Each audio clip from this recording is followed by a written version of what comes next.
요엘서 2장 1절부터 먼저 3절까지 우리 함께 읽겠습니다. 시온에서 나팔을 불며 나의 거룩한 산에서 경고의 소리를 질러 이 땅 주민들로 다 떨게 할지니 이는 여호와의 날이 이르게 됨이니라. 이제 임박하였으니 곧 어둡고 캄캄한 날이요 짙은 구름이 덮인 날이라. 새벽빛이 산 꼭대기에 덮인 것과 같으니 이는 많고 강한 백성이 이르렀습니다. 이와 같은 것이 옛날에도 없었고 이후에도 대대에 없으리로다. 불이 그들의 앞을 사르며 불꽃이 그들의 뒤를 태우니 그들의 예전의 땅은 에덴 동산 같았으나 그들의 나중의 땅은 황폐한 들 같으니 그것을 피한 자가 없도다. 아멘.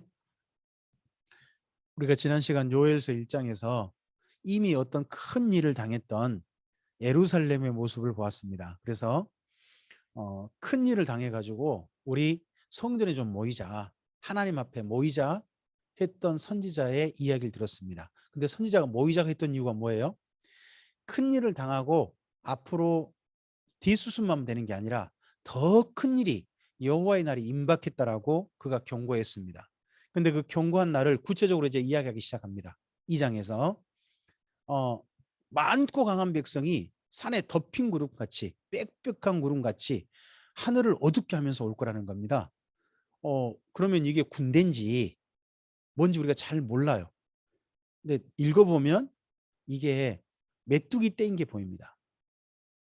메뚜기 떼가 우리는 하늘을 그냥 시커멓게 뒤덮는 그런 모습을 본 적이 없죠. 본 적이 없는데 이 모습이 한 군데서 이미 성경에 기록이 되어 있습니다. 그쪽 땅에서는 그 엄청난 메뚜기 떼의 모습이 실제 있어요. 우리 여기 잠깐 줄을 넣어놓으시고 출애굽기를 좀 가보실까요? 줄 좀 넣으시고요. 네, 출애굽기 10장을 가보시기 바랍니다. 10장을 가시면 메뚜기 떼의 재앙을 이야기합니다. 하나님의 10가지 재앙 중에 메뚜기 떼 재앙이 올 거다. 그 애굽 땅에요. 그래서 12절 보시면 모세에게 애굽 땅에 손을 내밀어서 메뚜기 떼가 오게 합니다. 그러했을 때 메뚜기 떼의 모습이에요. 14절 15절을 한번 찾아서 읽어볼까요? 읽겠습니다. 메뚜기가 애굽 온 땅에 이르러 그 사방에 내림에 그 피해가 심하니 이런 메뚜기는 전에도 없었고 후에도 없을 것이라. 메뚜기가 온 땅을 덮어 땅을 어둡게 되었으며 메뚜기가 우박에 상하지 아니한 밭의 채소와 나무의 열매를 다 먹었으므로 애굽 온 땅에 나무나 밭의 채소나 푸른 것은 남지 아니하였더라. 이때 보면 메뚜기 떼가 어느 정도 많이 왔는지가 보이죠? 땅이 어둡게 되었다라고 이야기합니다. 요엘서 다시 돌아가 볼까요? 요엘서도 엄청난 군대의 수가 왔다고 되어 있습니다. 이 군대가 사람의 군대인지 메뚜기 떼인지는 아직 자세히 말하고 있지는 않습니다. 앞에서 한번 이야기했지만 근데 엄청나게 많은 수가 온 건 분명합니다. 왜요? 하늘이 어두컴컴해질 정도로 수가 왔으니까요. 하늘 뒤없는 구름처럼 그렇게 왔으니까요. 그럼 대신에 이들이 와서 엄청난 피해가 줄 것은 분명한 것 같습니다. 4절부터 우리 좀 읽어보겠습니다. 그의 모양은 말 같고 그 달리는 것은 기병 같으며 그들이 산 꼭대기에서 뛰는 소리는 병거 소리와도 같고 불꽃이 건물을 사르는 소리와도 같으며 강한 군사가 줄을 벌이고 싸우는 것 같으니 그 앞에서 백성이 질리고 무리의 낯빛이 하해졌도다.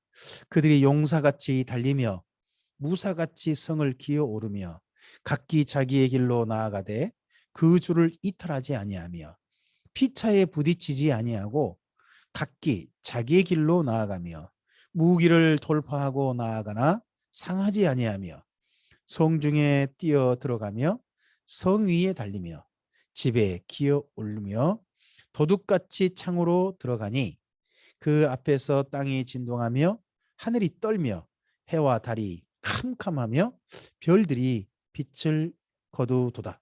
여호와께서 그의 군대 앞에서 소리를 지르고 그의 진영은 심히 크고 그의 명령을 행하는 자는 강하니 여호와의 날이 크고 심히 두렵도다. 당할 자가 누구이랴 합니다. 방금 읽었던 말씀에서 4절에 보시면 그의 모양은 맑았고 그 달린 것은 기병 같다. 그들의 산 꼭대기에서 뛰는 소리는 병거 소리와도 같고 불꽃이 건물을 사르는 소리와도 같으며 강한 군사가 줄을 벌이고 싸우는 것 같다라고 되어 있습니다. 여기 뭐뭐 같다, 뭐뭐 같다는 말은 그건 아니라는 거죠. 근데 그거 비슷하다. 그런 말이죠. 그러면 4절부터 우리가 5절 사이에서 짐작할 수 있는 게 뭐예요? 아, 군사는 아니구나. 군대 같구나. 그렇게 표현해 놨잖아요. 그럼 군대가 아닌 군대 같은 무엇. 그렇게 이해를 할 수밖에 없어요. 그러니까 이건 군대의 침략이 아니라 메뚜기 떼 재앙으로 보는 것이 가장 적절한 거죠. 뒤로 이제 읽어가면 더 그렇습니다만은 그 대신에 메뚜기 떼의 모습이요. 그 다음 모습 같다는 거죠. 마치 그 용사들이 항우를 벌여가지고 그냥 어디를 침략하는 것 같이 그런 모습으로 이들이 온다는 거죠. 와서 갑자기 임해가지고 엄청난 피해를 주는 거죠. 근데 이 메뚜기 떼를 지휘하는 분이 누구예요? 지휘하는 분. 거기 11절에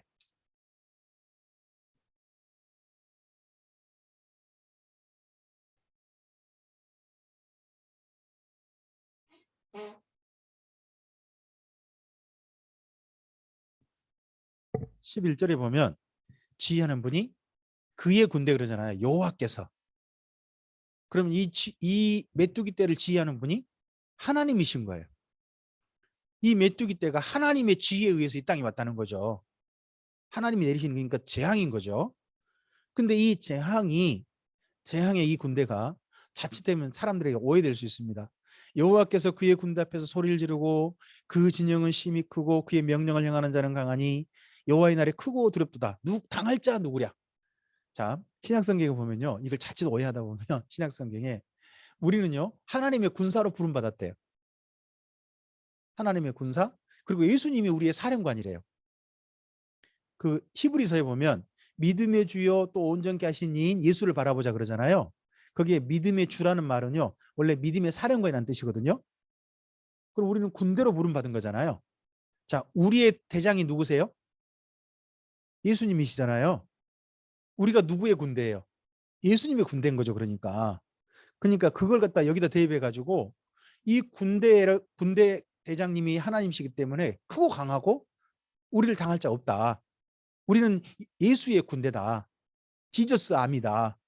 막 이런 식으로 여기를 가지고 이야기하는 분들이 있어요.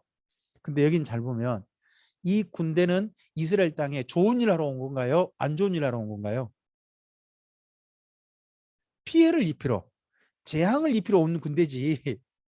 이건 예수님의 엄청나게 좋은 일을 하러 이 땅 가운데 드러난 군대가 아니잖아요. 그러니까 이 군대를 여기 말씀을 인용해 가지고 우리는 예수의 군대다. 예수의 군대를 당할 자 없다. 우리는 기도로 무장하고 나가자. 이런 말 하면 엉터리란 말이죠. 여기는 어떤 군대? 이스라엘 땅에 재앙을 일으키려고 하나님의 벌하시려고 이 땅 가운데 보낸 메뚜기 떼라는 걸 이해하고 이 본문을 읽어야 됩니다. 이 본문을 그래서 신약성경으로 가져가서 우리 예수님의 군대다라는 그런 쪽으로 생각한 사람이 있으면 아, 저 사람 성경을 좀 잘못 읽었구나. 그렇게 생각하시고 보시면 됩니다. 자, 12절부터 좀 읽어볼까요? 계속 읽겠습니다. 여호와의 말씀에 너희는 이제라도 금식하고 울며 애통하고 마음을 다하여 내게로 돌아오라 하셨나니 너희는 옷을 찢지 말고 마음을 찢고 너희 하나님 여호와께로 돌아올지어다. 그는 은혜로우시며 자비로우시며 노하기를 더디하시며 인애가 크시사 뜻을 돌이켜 재앙을 내리지 아니하시니 주께서 혹시 마음과 뜻을 돌이키시고 그 뒤에 복을 내리사 너희 하나님께 여호와께 소제와 전제를 드리게 하지 아니하실는지 누가 알겠느냐. 계속요. 너희는 시온에서 나팔을 불어 거룩한 금식일을 정하고 성회를 소집하라. 백성을 모아 그 모임을 거룩하게 하고 장로들을 모으며 어린이와 젖 먹는 자를 모으며 신랑을 그 방에서 나오게 하며 신부도 그 신방에서 나오게 하고 여호와를 섬기는 제사장은 낭실과 제단 사이에서 울며 이르기를 여호와여 주의 백성을 불쌍히 여기소서 주의 기업을 욕되게 하여 나라들로 그들을 관할하지 못하게 하옵소서 어찌하여 이방인들로 그들의 하나님이 어디 있느냐 말하게 하겠나이까 할지어다. 아멘. 여기 12절에 이제 앞에 이런 날이 곧 올 거니까 12절부터 선지자의 권면이 됩니다. 이런 날이 오기 전에 우리가 이렇게 하자 하는 권면인 거예요. 그래서 이제라도라는 말이 중요해요. 거기 12절에 이제라도라는 말은 뭔 말이에요? 이전에는 안 모였다는 거죠. 이전에는 안 했어요. 이전엔 이런 거 잘 안 했어요. 근데 이제라도 이제 지금부터라도 지금이라도 이런 말인 거니까요.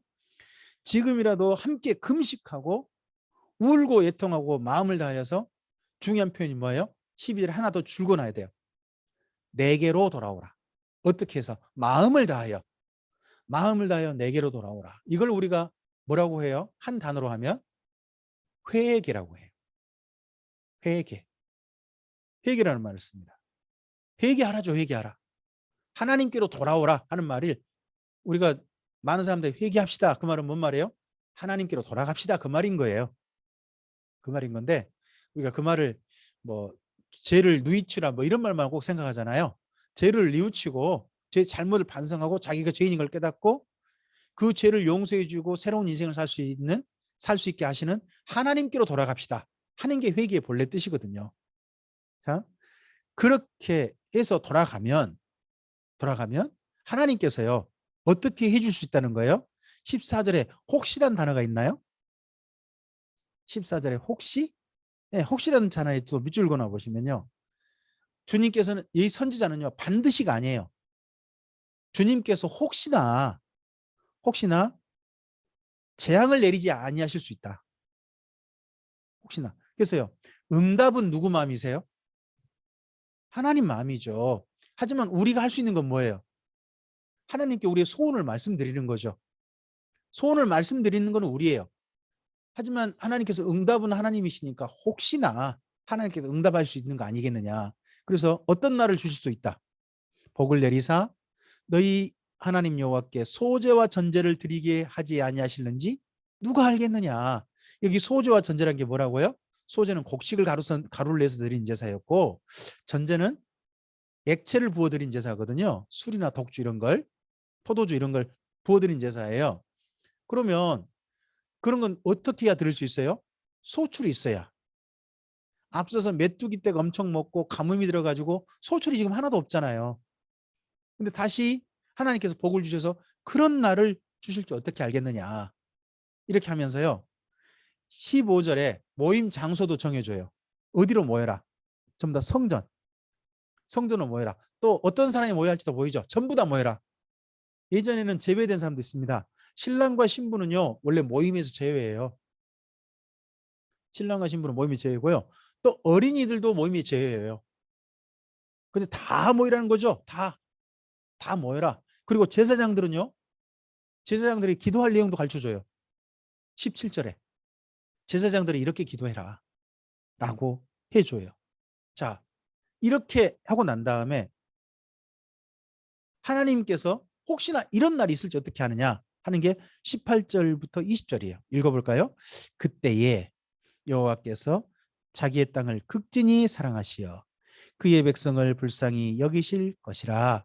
여호와께서 그들에게 응답하여 이르시기를 내가 너희에게 곡식과 새 포도주와 기름을 주리니 너희가 이로 말미암아 흡족하리라. 내가 다시는 너희가 나라들 가운데서 욕을 당하지 않게 할 것이며 내가 북쪽 군대를 너희에게서 멀리 떠나게 하여 메마르고 적막한 땅으로 쫓아내리니 그 앞에 부대는 동해로 그 뒤에 부대는 서해로 들어갈 것이라. 상한 냄새가 일어나고 악취가 오르리니 이는 큰 일을 행하였음이니라 하시리라. 네. 혹시 이렇게 하면 우리가 이렇게 앞에 모든 사람들이 회개하고 성전에 모여서 전부 다 모여서 하나님께 금식하고 기도하고 제사장들이 또 이렇게 기도드리면 하나님께서 그때 이렇게 해주지 않겠느냐라고 18절부터 20절을 사모하는 거예요. 이렇게 되어주기를. 지금 다가오고 있는 북쪽 군대, 이 북쪽 군대가 메뚜기 떼 같거든요. 메뚜기 떼를 하나님이 좀 물리쳐 줘버리시고, 그리고 그 땅에 다시 뭐를 주신다고요? 곡식과 새 포도주와 기름을 어느 정도 주신다고요? 흡족하게 주실 것이다. 농사가 다시 풍성한 소출을 거두게 해주실 것이다. 이런 날을 사모하는 거죠. 이런 날이 있기를. 그러면 여기 18절부터 20절은 뭐예요? 기대예요. 기대. 그러니까 12절부터 17절은 뭐죠? 권면이죠. 우리가 이렇게 하자. 그렇게 하면 어떻게 될 것이다. 18절부터 20절까지 되지 않겠느냐 하는 기대예요. 그런데 21절부터 보면요. 21절부터 일부 내용을 보면 현실로 돌아와요. 자, 21절부터 우리는 27절까지 읽어보겠습니다. 네. 땅이여 두려워하지 말고 기뻐하며 즐거워할지어다. 여호와께서 큰 일을 행하셨음이로다. 들짐승들아 두려워하지 말지어다. 들에 풀이 싹이 나며 나무가 열매를 맺으며 무화과 나무와 포도나무가 다 힘을 내는도다. 시온의 자녀들아 너희는 너희 하나님 여호와로 말미암아 기뻐하며 즐거워할지어다. 그가 너희를 위하여 비를 내리시되 이른 비를 너희에게 적당하게 주시리니 이른 비와 늦은 비가 예전과 같을 것이라. 마당에는 밀이 가득하고 독에는 새 포도주와 기름이 넘치이리로다. 내가 전에 너희에게 보낸 큰 군대 곧 메뚜기와 느치와 황충과 팥중이가 먹은 횟수대로 너희에게 갚아주리니 너희는 먹되 풍족히 먹고 너희에게 놀라운 일을 행하신 너희 하나님 여호와의 이름을 찬송할 것이라. 내 백성이 영원히 수치를 당하지 아니하리로다. 그런즉 내가 이스라엘 가운데 있어 너희 하나님 여호와가 되고 다른 이가 없는 줄을 너희가 알 것이라. 내 백성이 영원히 수치를 당하지 아니하리로다. 아멘. 거기 21절에 즐거워하라 기뻐하라. 그 다음에 여호와께서 어떻게 하셨다고요? 큰 일을 행하셨음이로다. 행하실 것이라가 아니죠. 앞으로 행하실 것이라 기대가 아니에요. 행하셨음이로다 뭐예요? 이미 행하신 거예요. 지금 보고 있는 거예요. 완료죠. 완료. 지금 뭔가 보고 있는 거예요. 어떤 일이 왔을까요? 12절을 근거로 보니까요. 들짐승들아 두려워하지 말지어다. 들에 풀이 싹이 나며요. 나무가 열매를 맺으며 무화과 나무와 포도나무 다 힘을 내는도다. 이랬어요. 22절을 근거로 봤을 때 뭐가 왔느냐? 비가 온 거예요. 비가 왔으니까 싹이 새로 났죠. 앞에 메뚜기가 먹어보려고 했는데 들에 풀이 났대요. 나무에도 싹이 났대요. 그리고 또 하나 일이 더 있었죠. 거기 25절. 뭐가 없어진 거예요? 메뚜기 때 재앙이 멈춘 거죠. 앞에 1차 먹었고 또 왔던 그 메뚜기 때가 2차로 오지 않은 거죠. 오지 않게 된 거죠. 그래서 두 가지가 이루어진 거예요. 그러니까 기쁘고 즐거워해야죠. 메뚜기 때 재앙이 오지 않아요. 거기다가 또 뭐가 대신 왔어요? 비가 왔어요. 얼마나 감사할 일이에요. 그러니까 즐거워해라. 즐거워해라. 그러면 앞으로 어떤 일이 있게 될까요? 비가 왔으니까 농사를 지을 수 있을 거예요. 농사를 지으면 어떤 일이 이제 상상이 되세요? 마당에 밀을 널고 말려가지고 그걸 말리는 일이 상상이 되죠. 그리고 가을철이면요. 포도와 올리브를 따가지고 기름이 가득한 게 상상이 되잖아요. 뿐만 아니라 다시는 이런 가뭄과 이런 메뚜기 재앙이 없었으면 좋겠잖아요. 그래서 기대되는 게 뭐예요? 23절 거기에 보니까 이른 비와 늦은 비를 적당히 주셔가지고 예전과 같을 것이다. 예전과 같단 말은 뭔 말이죠? 이전과 같다. 지금 가뭄 있잖아요. 가뭄. 이건 기상이변이에요. 기상이변 이전으로 다시 회복될 거란 거죠. 정상적인 날씨로. 그 땅의 정상적인 날씨로 회복될 거래요. 어, 혹시 집사님 작년하고 올해 사이에 봄의 날씨에 비교해 볼 수 있을까요? 작년 봄하고 올해 봄에 작년 봄엔요 두 가지 엄청난 일이 있었어요. 하나는요 냉해가 극심했어요. 냉해가 또 하나가 있었는데요. 가뭄이 들었어요. 작년에 봄에 비가 너무 안 왔어요. 그래서 우리 교회 농사 짓는 분들이 밭농사나 과일 농사나 다 피해를 입었어요. 근데 올해는요 지금 봄에 비가 그래도 제법 맞죠? 이게 원래 우리나라 날씨잖아요. 이런 바람에요. 봄에 지금 뭔가 심고 뿌리고 하는 분들 있잖아요. 그분들에게 농사가 할 수 있는 여건이 된 거죠. 대신 한 가지 안타까웠던 건 우리 순창에서 과일 농사 하시는 분이 있잖아요. 거기는요. 세상에 5월 1일 날 서리가 내렸다잖아요. 냉해가 있어가지고 올해도 그 냉해가 조금 좀 걱정이 된다는 거죠. 작년보다는 피해가 덜하대요. 작년보다 피해가 덜하긴 한데 어, 냉해가 있다는 거죠. 그래도 올해는 다행히 이 비라도 적당하게 좀 와줘가지고 모든 농사가 그렇게 봄 농사가 피해를 입지는 않는 그런 건 된 것 같아요. 정말 감사할 일이죠. 이렇게 되면 가을철에 이제 지금 심은 거 무슨 기대가 되세요, 이제? 가을철에 이걸로 말미암아 좀 더 거둘 게 많겠구나 하는 기대가 되잖아요. 그리고 내년에 날씨가 어떻게 했으면 좋겠어요. 내년에도 좀 정상적인 날씨가 되기를. 거기다 한 가지 더해서 우리는 소원이 있다면 봄에 냉해가 없기를. 뭐 그렇게 될 수 있잖아요. 이스라엘 민족이 이제 그런 소원을 가지게 되는 거예요. 그렇게 되기를. 그래서 이렇게 해서 농사가 있음으로 인해서 어떻게 될까요? 풍족이 먹고요. 하나님께 찬송할 수 있는, 제사할 수 있는 그런 민족이 될 거예요. 그리고 앞으로 어떻게 되길 바랄까요? 앞으로 27절에 선지자가 이제 기대하는 거죠. 앞으로 제발 이렇게 되기를. 하나님께서 그들과 함께 계셔서 앞으로 이 민족이 다른 민족에게 수치를 당하지 않는, 영원히 수치를 당하지 않는 그런 내일이 열리기를. 이건 소원할 수 있는 거잖아요. 그래서 여기까지는 뭐예요? 27절까지는 그 당시 기근과 메뚜기 피해를 입었던 사람들에게 주신 이야기예요. 그러니까 27절까지 뭐죠? 현재 이야기예요. 현재고 현재 사람들이 바라보는 내일이에요. 그런데 28절 있죠. 28절부터 32절까지 읽어볼까요? 그 후에 내가 내 영을 만민에게 부어주리니 너희 자녀들이 장래 일을 말할 것이며 너희 늙은이는 꿈을 꾸며 너희 젊은이는 이상을 볼 것이며 그때 내가 또 내 영을 남종과 여종에게 부어줄 것이며 내가 이적을 하늘과 땅에 베풀리니 곧 피와 불과 연기 기둥이라. 여호와의 크고 두려운 날이 이르기 전에 해가 어두워지고 달이 핏빛같이 변하려니와 누구든지 여호와의 이름을 부르는 자는 구원을 얻으리니 이는 나 여호와의 말대로 시온산과 예루살렘에서 피할 자가 있을 것이며 남은 자 중에 나 여호와의 부름을 받을 자가 있을 것임이니라. 아멘. 여기 28절부터 32절 사이에 그 후에라는 말로 이어지죠. 그 후에란 말이 이어져 가지고요. 28절과 29절은요. 이게 오순절 성령 강림이에요. 28절 29절 옆에다가 사도행전 2장이라고 쓰셔도 괜찮아요. 이게 바로 사도행전 2장 사건이에요.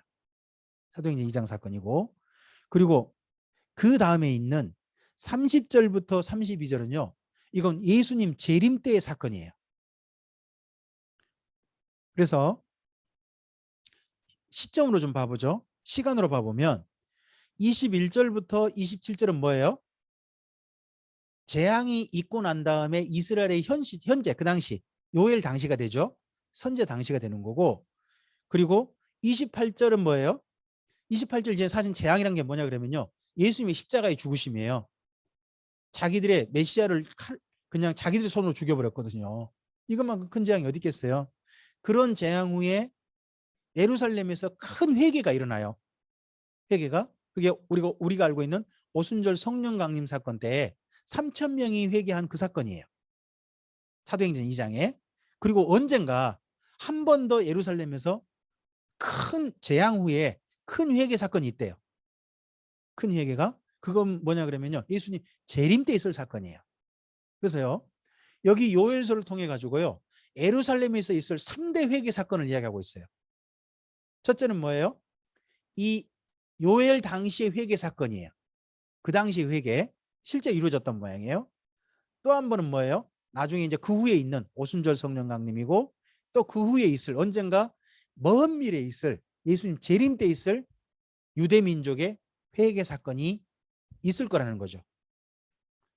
이 역사를 선제를 통해서 예언하시고 그 당시 모습을 기록해 놨어요. 이 말씀을 통해서 오늘 우리에게 한 가지 좀 정리해야 할 게 있어요. 그게 뭐냐 그러면요. 우리의 삶이 어떠한 지경이 있는지 우리 삶을 좀 돌이켜볼 필요가 있는 거죠. 그리고 그러한 일이 있을 때 이 선지자의 권면이 우리에게도 마음에 담았으면 좋겠어요. 너희는 이제라도 마음을 다하여 하나님께로 돌아가라 하는 그 이야기가 우리에게 있었으면 좋겠어요. 그리고 또 하나, 그리고 돌아가는 방법이 뭐예요? 기도예요. 하나님께 우리 자신을 말씀을 드리는 거죠. 하나님의 도우심을 구하는 거죠.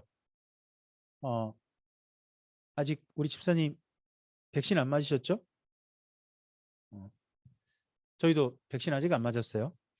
보니까요. 50대만 샌드백이더라고요. 연세 많은 분들 맞았고요. 젊은이들 학생들도 이제 점점 맞아가는 그런 추세 같아요. 근데 제일 늦게 맞을 사람들이 아마 50대지 않나 싶어요. 근데 그는 이제 그런 백신이 맞고 나면 이 코로나라고 하는 이 균이 없어지는 건 아니죠. 근데 코로나라는 균이 있어도 활동할 수 있는 어떻게 보면 일부 도움을 받는 거죠. 도움을 받을 때 우리가 하나님께로 온전히 돌아가고 하나님 앞에 그러한 재앙으로부터 우리가 자유롭기를 기도해야 될 것 같아요. 우리만 있는 게 아니잖아요. 우리 자녀들도 있잖아요. 우리 후손들도 계속 주님 오실 때까지는 이런 환경 속에 살아야 되잖아요. 그러면 정말 이 코로나라는 이 균이 앞으로는 재앙이 되지 않기를 바라면서 우리가 함께 기도해야 될 것 같아요. 그리고 또 생각을 해보세요. 전 지구상의 모든 사람이 백신 맞을 수 있을까요?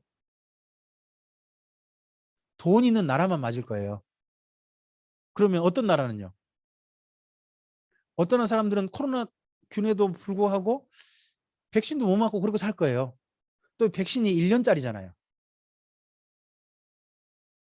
우리 몸에 한 번 맞으면 계속해서 항체가 형성되는 그런 게 아니잖아요. 1년짜리잖아요. 그러면 돈 있는 나라는 앞으로도 안전하게 살 수 있는 게 좀 될 수 있겠죠. 하지만 돈 없는 나라는요. 백신도 안 맞고 그 질병이 걸릴 수 있고 여러 가지 힘들 수 있죠. 또 그런 질병이 걸린 사람이 우리나라에 이제 만약에 들어온다면 어떻게 될까요? 딴 나라 사람들이. 우리나라 아마 그렇게 될 것 같아요. 그 사람들 우리나라 들어오지 마시오. 입국 금지. 그런 피해가 앞으로도 있을지 몰라요. 그러했을 때 가난한 나라와 부한 나라 사이 격차가 커지고 가난한 나라의 불만이 전 세계로 커질지 몰라요. 이게 또 재앙이 될지도 몰라요. 코로나가 재앙이 아니라 이런 빈부의 격차가 또 다른 재앙을 낳을지도 몰라요. 그런 것도 있잖아요. 그러할 때 우리의 기도가 하나님의 도우심을 구하는 기도가 혹시나 하나님께서 이 땅에 좋은 날을 이 지구상에 좋은 날을 허락하실지 누가 알겠어요. 주님의 선하신 도우심이 있어서 우리가 하나님 앞에 찬양할 수 있는 날들이 감사할 수 있는 날들이 꼭 있었으면 좋겠습니다. 주님의 선하신 은혜가 우리와 함께하기를 바랍니다. 기도하겠습니다. 주님 감사합니다. 함께 주의 말씀을 드렸습니다.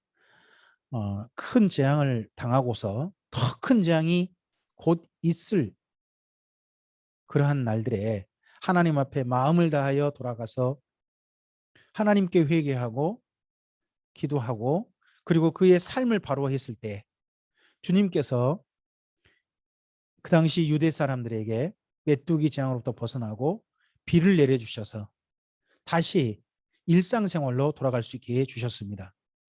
우리의 삶 가운데도 하나님 일상생활로 돌아갈 수 있는 주의 은혜가 임하기를 소원합니다. 우리나라만 아니라 돈 있는 나라만 아니라 지구 전체가 이 재앙이 더 이상 재앙이지 않는 그런 날이 이르기를 소원합니다. 주님께서 우리와 우리 사랑하는 자녀들의 그리고 우리 후손들에게 주님 오실 때까지 평안한 날을 누릴 수 있도록 은혜를 허락하여 주시옵소서. 그런 날이 될 수 있도록 진심으로 마음을 다하여 주님께 돌아가는 자들이 있게 해 주시옵소서.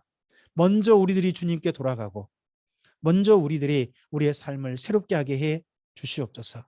더욱더 진리 안에 서게 하시고 바른 길을 걸어가므로 주님의 선하신 도우심이 우리의 삶 가운데 우리의 환경 가운데 임하게 해 주시옵소서. 주님께 의탁드리오며 예수님 이름으로 기도합니다. 아멘.